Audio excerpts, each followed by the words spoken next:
Hi hello नमस्कार मंडळी, स्वागत आहे तुमचे आपल्या चॅनलवर. आपण आपल्या चॅनलवर मराठीतून गार्डनिंग विषयीचे नवीन विषय किंवा नवीन अशी माहिती मी तुमच्यापर्यंत पोहोचवत असते. सो मंडळी, झाडांच्या चांगल्या वाढीसाठी आणि त्यांच्या पोषणासाठी आपण विशेष अशी काळजी घेत असतो. त्यासाठी त्यांना वेळोवेळी आपण खत देखील देत असतो आणि ते खत घालणे देखील आवश्यक असते. घरच्या घरी सेंद्रिय किंवा ऑर्गॅनिक होममेड रेमेडीज वापरून देखील खतं बनवून आपण रोपांमध्ये देत असतो आणि त्यांची ग्रोथ करू शकत असतो. सेंद्रिय खते हे रोपांसाठी खूप महत्त्वाचे असतात. सेंद्रिय खतांमध्ये नॅचरल असे न्यूट्रिएंट्स असतात, ज्यामुळे जमिनीची तर सुपीकता वाढतेच आणि जमिनीचा pH देखील मेंटेन राहत असतो. एवढेच नाही तर त्यात नॅचरल असे मायक्रो ऑर्गॅनिझम्स असतात, जे मातीची लाईफस्टाईल देखील वाढवत असतात आणि रोपांची मुळे देखील निरोगी ठेवण्यास मदत करत असतात. यात आपण केळीच्या सालीचे पाणी, त्यानंतर कॉफी, बटाट्याची साल, ओनियन पील लिक्विड फर्टिलायझर यांसारख्या बऱ्याच किचन वेस्टपासून अनेक अशी लिक्विड फर्टिलायझर तयार केलेली आहेत आणि त्याचा इन डिटेल व्हिडिओ देखील मी तुमच्याशी शेअर केलेला आहे. अजूनही तुम्ही जर तो व्हिडिओ पाहिला नसेल तर नक्की चॅनलला भेट द्या आणि त्या व्हिडिओंना देखील नक्की चेकआउट करा. हे सर्व फर्टिलायझर देऊन देखील गुलाबाच्या रोपांवरील किडीचा अटॅक काय मात्र थांबतच नव्हता. नवीन जशी या गुलाबाला ग्रोथ व्हायला आली की लगेच त्या ठिकाणी पाने पिवळी पडायची आणि त्यावर असे ब्राऊन कलरचे डॉट्स येत असायचे. म्हणजे एकीकडे गुलाबाची तर वाढ होतच होती, त्यांना नवीन शूटल्स बेसल शूट्स देखील येत होते आणि एकीकडे मात्र पानांची गळती देखील होत होती.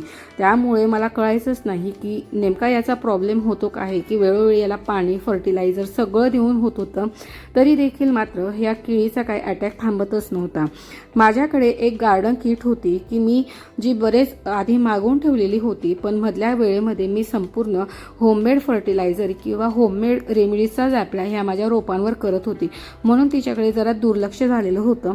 त्या दिवशी ती त्यात काढली आणि त्यामध्ये बघितलं की यात काहीतरी आहे का जे अशी बुरशीनाशक असावं किंवा ज्याने अशा या किडीला आळा बसेल, असं मी त्या ठिकाणी शोधत होती. आणि त्या गार्डन किटमध्ये मला फ्रुटो गार्ड म्हणून एक ऑइल मिळालं की ज्यामध्ये 16 प्रकारचे नॅचरल ऑइल मिक्स केलेले होते आणि त्यांपासून ते बनविलेलं होतं. हे बुरशीचं अटॅक थांबवित असतं, तसेच किडींपासून देखील यांचे संरक्षण करत असतं. हा व्हिडिओ माझा कुठल्याही प्रकारचा स्पॉन्सर व्हिडिओ नाही आहे, कारण की मी हे जे गार्डन किट होती हे बरेच दिवस आधी मागवलेली होती. तुम्ही बघू शकता की ते पूर्णपणे सीलपॅक आहे. त्याचा मी अजूनपर्यंत यूजच केला नव्हता. बाकी गोष्टी त्यातल्या यूज केल्या होत्या, पण याचा मी अजून यूजच केला नव्हता. आणि जे माझ्या गुलाबाच्या रोपावरची कीड होती ती मात्र थांबतच नव्हती, म्हणून शेवटी मी याला ऑप्शन नव्हतं म्हणून मी या ठिकाणी याचा वापर करायचं ठरवलं. सो या ठिकाणी मी 2 मिलीलिटर लिक्विड घेतलेलं होतं. म्हणजे 2 ml जे आपलं औषधीचं बूच असतं त्यामध्ये मी 2 ml हे लिक्विड घेतलं आणि त्यामध्ये 1 लिटर पाणी मिक्स केलं.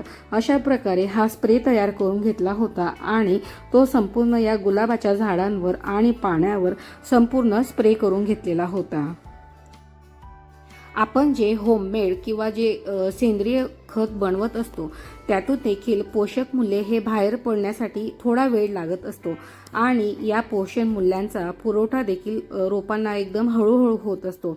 आपली रोपे जर सुकलेल्या किंवा ज्या म्हणजे जगण्यासाठी झगडत असतील तर त्यांना मात्र या खतांचा लगेच फायदा होऊ शकत नसतो. त्यावेळेस मात्र अशा प्रकारे थोडं केमिकल फर्टिलायझर हे आपल्याला वापरावंच लागत असतं. ही खते त्यांना लवकर स्ट्रॉंग बनवू शकत नाही. जे आपण होममेड लिक्विड फर्टिलायझर बनवत असतो ते लगेच इफेक्ट करत नसतात. त्यांचा जो इफेक्ट असतो तो अगदी स्लो प्रोसेसने होत असतो आणि जर आपली कीड अटॅकची जी स्टेप असेल ती जर एकदम म्हणजे बऱ्याच पुढे गेलेली असेल तर त्यावेळेस मात्र हे वर्क करत नसतं. त्या जागी आपण केमिकल फर्टिलायझरचाच यूज केला पाहिजे आणि त्याचा रिझल्ट देखील आपल्याला हा लगेचच मिळत असतो.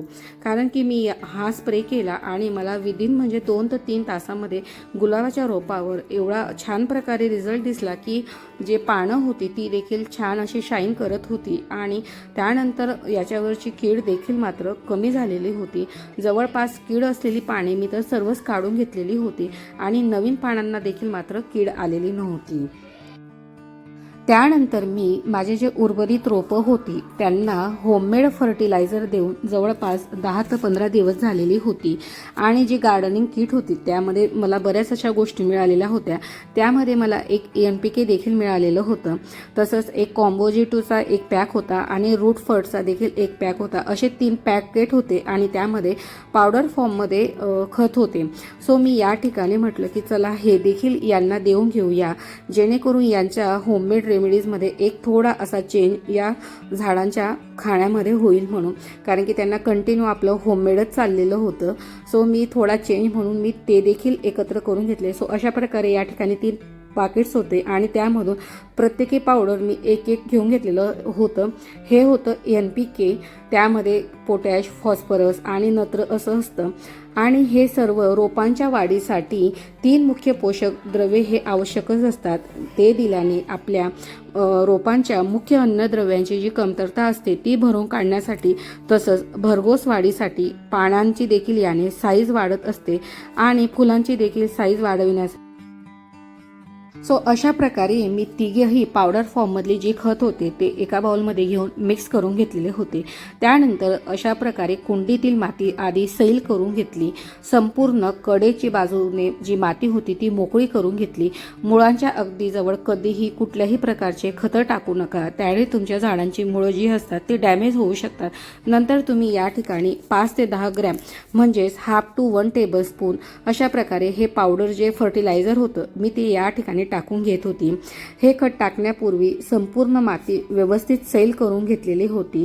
5 ते 10 ग्रॅम NPK हे तुम्ही 1 लिटर पाण्यामध्ये देखील मिक्स करून आपण हे पाणी रोपांना देऊ शकतो।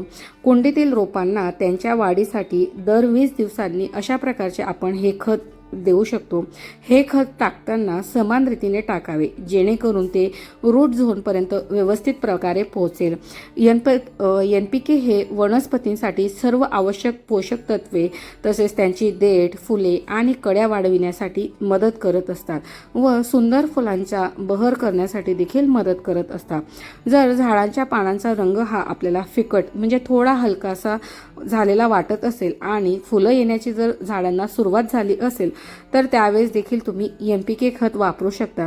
फक्त थोड्या प्रमाणामध्ये खतांपासून याची सुरुवात करा आणि हळूहळू यांचे प्रमाण वाढा। झाडांच्या वयानुसार यांचे प्रमाण वाढवा। जास्त NPKचा जर आपण वापर केला तर त्याने देखील झाडांची पाने जळू शकतात किंवा त्यांची मुळे डॅमेज होऊ शकतात। म्हणून NPK वापरायची जर तुम्हाला सुरुवात करायची असेल तर अगदीच थोड्या प्रमाणापासून मग नंतर तुम्ही जास्त प्रमाणामध्ये याचा वापर करा। सो अशा प्रकारे मी या ठिकाणी जे कडीपत्त्याचं रोप होतं, मोगरा होता, नंतर जास्वंदी होती, सो अशा सर्व रोपांना मी या ठिकाणी जे पावडर फॉर्ममधलं NPK होतं आणि बाकीचे जे दुसऱ्या प्रकारचे पावडर्स होते जे रूट बूस्टिंगसाठी होते, सो मी ते सगळं एकत्र करून झाडांना देऊन घेत होती। सो मंडळी, अशा प्रकारे मी या ठिकाणी आज वेगळ्या खतांचा जो वापर होता तो आपल्या गार्डनिंगमध्ये करून घेतलेला होता आणि खत दिल्यानंतर तुम्ही रोपं पाहू शकतात, सगळ्या कुंड्या ह्या खालीच काढून ठेवलेल्या होत्या आणि या ठिकाणी हे जे रोपं होते हे सर्व मिशोवरून मी ऑर्डर केलेल्या सीड्स होत्या, त्यापासून ग्रो झालेली होती। यामध्ये डेला होतं, डॅन्थस होतं, झिनिया होतं। सो तुम्ही पाहू शकतात की यांची वाढ ही किती छान प्रकारे भरघोस प्रकारे होत होती। सो तुम्हाला देखील जर मिशोवरून सीड्स ऑर्डर करायचे असेल तर नक्कीच ऑर्डर करू शकतात। त्या रिगार्डिंगचा व्हिडिओ देखील आपल्या चॅनलला आहे, सो नक्कीच व्हिडिओला चेकआउट करा। सो गाईज, आज मी होम रेमेडीज किंवा होम फर्टिलायझर न देता जे बाहेरून गार्डनिंग किट मागवलेलं होतं ते तुमच्याशी शेअर केलं आणि ते कशा प्रकारे द्यायचं ते देखील तुमच्याशी शेअर केलं। सो गाईज, आजचा हा व्हिडिओ आणि या व्हिडिओमधील माहिती तुम्हाला थोडी जरी हेल्पफुल ठरली असेल तर नक्की चॅनलला एक लाईक करा आणि जर तुम्ही व्हिडिओवर किंवा चॅनलवर पहिल्यांदा झाला असाल तर दी सिंपल वर्ल्ड या यूट्यूब चॅनलला सबस्क्राईब करायला विसरू नका। सबस्क्रिप्शन अगदी फ्री आहे, तसेच त्यासोबत बेल आयकॉनला देखील प्रेस करायला विसरू नका। त्या ठिकाणी जे ऑलचं बटन आहे त्याला मात्र नक्कीच प्रेस करा, कारण की जेही माझे नवीन व्हिडिओ येतील त्याचं नोटिफिकेशन तुम्हाला येईल आणि तुम्ही कुठलाही व्हिडिओ तुम्ही मिस नाही करणार.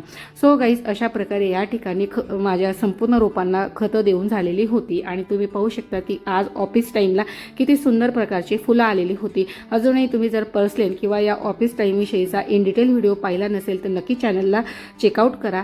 जवळपास भरपूर असे व्हिडिओ मी तुमच्याशी शेअर केलेले आहेत. भेटूया पुन्हा एका नवीन आणि माहितीपूर्वक व्हिडिओमध्ये. तोपर्यंत मात्र बाय.